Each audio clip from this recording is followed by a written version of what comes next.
I remember me going down F wing, F6 in the old prison. And when they put me down there, I was still in the dungeon, in the old prison. But the structure and the environment that this F6 had, it blew me away.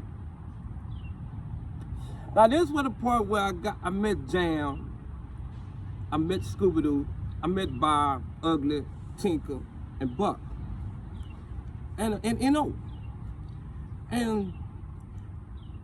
it's like they all took me under their wing. I don't know what it was, maybe because I made them laugh, or maybe because I made their time go by, or maybe because of the stories that they heard about me. But for whatever reason, it's like they all took me under their wing. And I can remember, I didn't have shit. And I can remember Scooby-Doo and Jam offering me shit. And I was still kind of fucked up with this shit, because when they was giving me shit back then, I had to pay for shit back 2-3 times more. I had to do shit different. Now, ran out of deodorant, girl cut me off because she found another man, and that took away all my source. My mama was mad at me because I was in a spot that she said I shouldn't have been in. And you gotta understand that sometimes it's fuck that. It's good to listen to your mom and daddy, because your mom and daddy seem to take you on a road that you shouldn't want to never stray off. But you got to have your own mind and thinking, figuring you know everything. Figure mom and daddy don't know shit. So you do shit your way. And that's what I did. And that's how it happens. But as this lifetime change in this motherfucking F6, they was giving me shit. They gave me soap. They gave me deodorant. Niggas asking me if I needed shit. And it was scaring me because the way they was doing it. But they was showing me love. Here's the part where I got a call home. And the girl who I was fucking with to cut me off. So I seen Jam on the phone. And I walked up to my dog and I said, Jam, can you make a 3-way call for me? He had a mouth full of golds.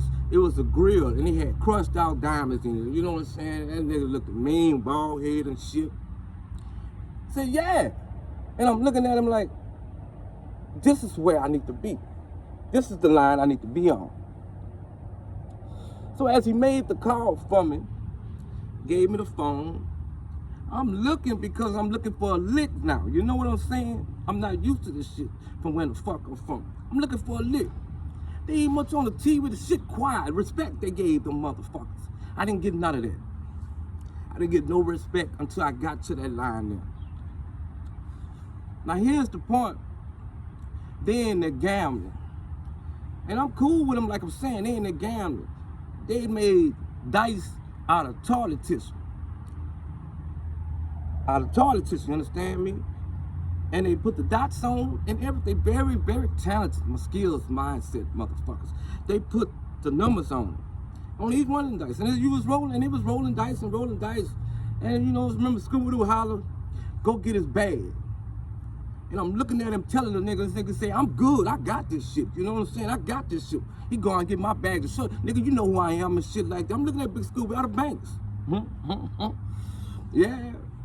Big old dude, swole, arms, man, that motherfucker was big, and he had goals, and he telling the dude, he said he good. So the dude, instead of shooting off at the mouth, talking about he don't see nothing, and he called him in, and I'm going in there, he pulled out his bag, and he grabbed the bag out of my hand. And the way he grabbed the bag out of his hand is like he pulled me with the fucking bag, you know what I'm saying? So I noticed after he did that, he throwing up shit on the fucking floor, he throwing up shit on the floor. Nigga started running in his mouth to Scooby-Doo. I seen Scooby-Doo on his knees. You understand what I'm saying? On his knees, and he punched the motherfucker. And he punched the dude so hard, the dude dropped to his fucking knees. Based on true story. Shit, Scooby-Doo beat the fuck out of him so bad, took all this shit, and made the nigga check offline. Now that felt good seeing that shit. Because guess who it wasn't? It wasn't me getting on the motherfucking gates hollering, deputy, deputy, I can't live. To see somebody else doing that shit and I knowing I ain't the only one, shit. I called myself going to the fucking gate, looking at the dude while he racking on the fucking gates and shit. Talking about definitely smiling because I figured I got Jason, I got Tinkerbell, I got Ugly, I got Buck, and I got Scooby-Doo in this bitch. I figured it's cool. Dude turned around and looked at me, it's based on a true story, turned around and looked at me and punched the fuck out of me. And as he started punching the fuck out of me, he started hitting me hard. And believe one thing, this is the first time ever I didn't do nothing but say hit back. And as I started hitting back, I swear to God, based on a true story, as I started hitting back, I seen Jam. And what Jam came did, the nigga, grabbed the nigga by the neck, pulled the nigga off, and tell the nigga, you want red car, you want to hit up on this little dude? So as he did that, Scooby-Doo, real shit, Scooby-Doo came and beat the fuck out the nigga, beat the fuck out. I'm feeling good because I finally got help. I'm finally not in this shit by myself. So, as the guards come running down the fucking thing, the deputy see me, and he see my face rolling and scratched up and shit, and he see the dudes on the gates. Here's where the shit got fucked up. He pulled both of us off the line. And when I say he pulled both of us off the line, he made us both walk all the way to the end of the hall to the fucking key. And where the key was, he said these two going to the fucking hole. To the hole. He said me and him going to the hole. Now I know in my mind I'm not nothing without these dudes that I had fucking with me in the cell. You know, there's this duck in his tail on F6. But I'm about to go in the hole that I was just watching the dude get on my ass and that I tried to first to swing a lick on. So this is what they did. They took us both, put us in the same fucking thing. Now the guards could see you, and I ain't lying, this shit based on a true story. The fucking guards could see you, and they could see you right fucking there because you right there in their face. And what's crazy is, when the dude get up to come walk towards me, to want to start fighting and punching me, the guards seen the shit before it could even happen, and did they help me? No. They didn't help me. So as they came in there, they opened up the doors, they took the dude off the thing, they asked me what happened. And they asked me how did we get in a fight on F6.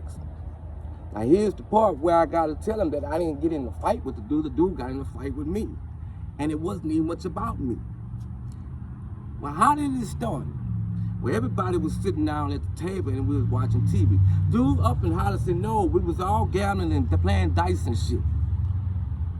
And the dude didn't give him his shit when he wanted his shit. The dude kept letting him know he was, you know, what the whoop, talking running off his mouth. So here it is. The man kept me, and he walked me all the way back down the theater, and he put everybody on fucking lockdown. He put everybody on lockdown. Unplugged the TVs, told him to shut the call on the radio, he said shut the phones off, and he did that shit. And as he shut the phones off, and as he was walking out the cell, making so each cell closed. There was 6 men in the cell on F6. There was 6 men in the cell, some of them had 8. And he made sure every last one of them bitches was closed. And when I say he made sure every last one was closed, he was walking to the last thing, which we was the first ones. I was in there with them. I was sleeping on the top bunk. Never had no problem sleeping on the top bunk when I got in that bitch. Because it was like to say, it was comfortable. It was peace. They didn't have that shit. The deputy up and hollered about thanks to y'all live around right there, y'all going on lockdown. This is what he hollered again. He said, thanks to y'all live around, y'all going on lockdown. Not another motherfucker who told what was going on. He told him thanks to me. So I'm asking him in a cell that's closed up. I'm in this bitch with Scooby-Doo. I'm in this bitch with Jam. I'm in this bitch with Ugly. I'm in this bitch with Tinker. I'm in this bitch with Buck. You heard me? Everybody started looking at me. Everybody started asking me questions. And the answer that I'm giving them wasn't the answer that they wanted. And I'm saying, Scooby-Doo, nah, man, y'all know fucking well.